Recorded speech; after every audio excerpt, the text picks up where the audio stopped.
Good morning, everyone. Thank you for joining this meeting.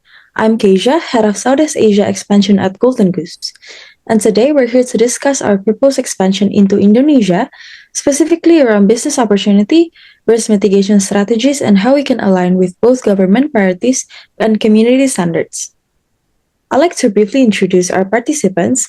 We have Ms. Allysa from the Indonesian Ministry of Trade and Investment, and Ms. Faiza from Sustainable Fashion Indonesia, one of the leading NGOs in ethical fashion advocacy.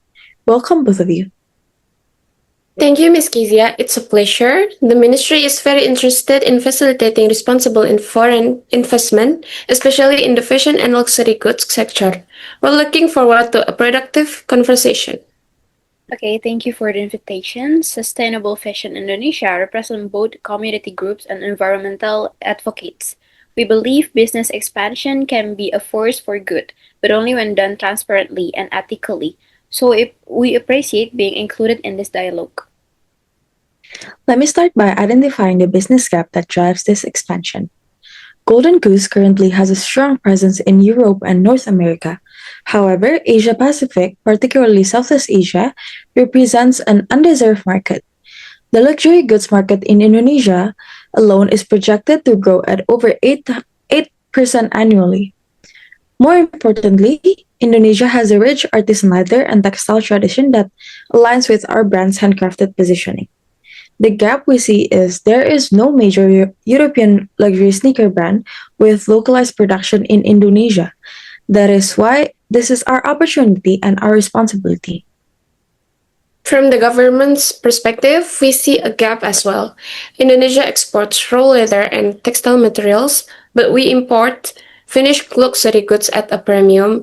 This is a value chain imbalance. We want foreign brands like Golden Goose to not just sell here, but to produce here, creating jobs, transferring skills, and integrating Indonesia SMEs into global value chains.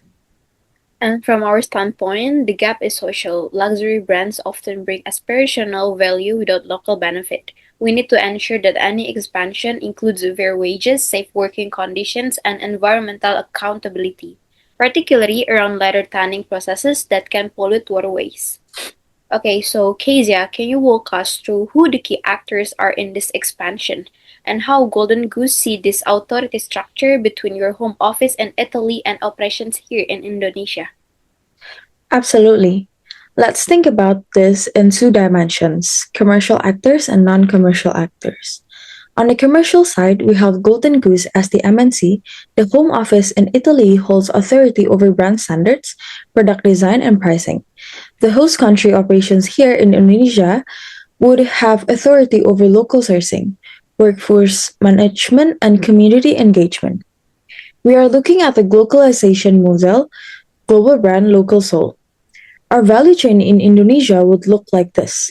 Upstream raw material sourcing from local leather and textile producers, many of them SMEs in Yogyakarta and West Java.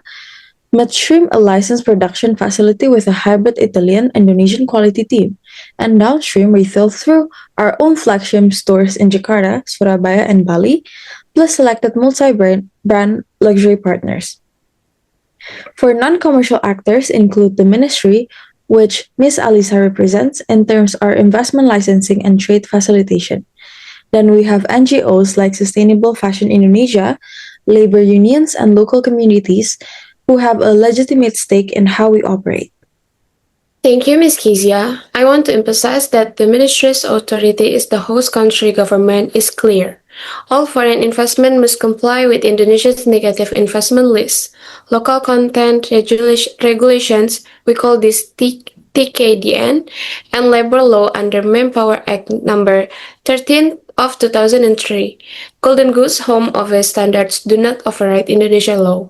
That's non-negotiable. However, we are prepared to offer incentives, special economic zones, tax holidays, and access to vocational training programs if Golden Goose commits to local hiring targets and tech transfer. And the NGO's authority is different. We don't regulate, but we have the power of public accountability. We conduct monitoring, publish reports, and engage consumers. If Golden Goose practices don't meet standards, we will make that public. But if they do, we become your strongest advocates. Now, let me walk through the frameworks we use to evaluate this expansion. First, Porter's five forces. Industrial rivalry in Indonesia luxury retail is currently low. Most players are fashion houses, not luxury sneakers. Threat of new entrants is moderate. Indonesia's growing middle class attracts more brands, and supplier power is interesting. Indonesian leather suppliers are fragmented, which give us more leverage, but we must be careful for not to exploit this. Buyer power is increasing as Indonesian consumers become more brand literate, and substitutes local fashions brand are rising, but the made in Italy crafted with Indonesia story is a unique differentiator. The diameter perspective is relevant here. Indonesia's factory conditions, skilled artisan labor, raw materials are strong. Domestic demand conditions are growing, especially post-pandemic with luxury goods demand rebounding. Related industries like batik, leather goods, and fashion are well developed, and our government strategy actively promotes the creative economy. Golden Goose fit well into this diamond. Exactly. Now, for our business model canvas, our value proposition is clear: handcrafted luxury sneakers with an authentic Indonesian artisan story. Customer segments: affluent millennials and Gen Z in major Indonesian cities, plus international tourists. Key resources: Italian design expertise plus Indonesian craftsmanships. Key partnerships: local leather cooperatives, the ministry, and the NGOs partners for CSR credibility. And lastly, revenue streams: direct retail, e-commerce, and limited edition collaboration with Indonesian artists. So I want to connect this to regional development versus regional assets.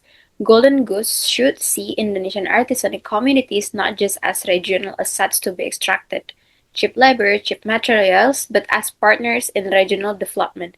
That means investing in training, fair pay, and community infrastructure, and the distinction matters enormously to the communities you're entering. Let's talk about risk. I want to name them directly: labor exploitation risk, environmental risk from retaining chemicals, greenwashing risk if sustainability claims aren't backed by data, and reputational risk if community voices are ignored. Okay, we acknowledge all of these. Our mitigation strategy is built on three pillars. First, compliance. We will adhere to Indonesian law and go above it by adopting ILO labor standards and the UN guiding principles on business and human rights. Second, partnership. We will co-design our CSR program with NGOs like Sustainable Fashion Indonesia and local government, not to impose them. And lastly, transparency. Annual sustainability reporting open to public audit. From the government side, we will establish a joint monitoring committee, Golden Goose Ministry, and NGO representatives that meets quarterly. We will also build in a licensing clause that allows us to review and revoke operational permits if environmental or labor violation occur. This protects both Indonesia and Golden Goose reputation. And we will conduct independent community impact assessment every 18 months. Findings will be shared publicly. If Golden Goose follows through on its commitments, this becomes a model case for ethical luxury expansion in Southeast Asia. To close, Golden Goose sees Indonesia not as a market to enter, but as a community to join. Our expansion is grounded in value creation at every level of the chain.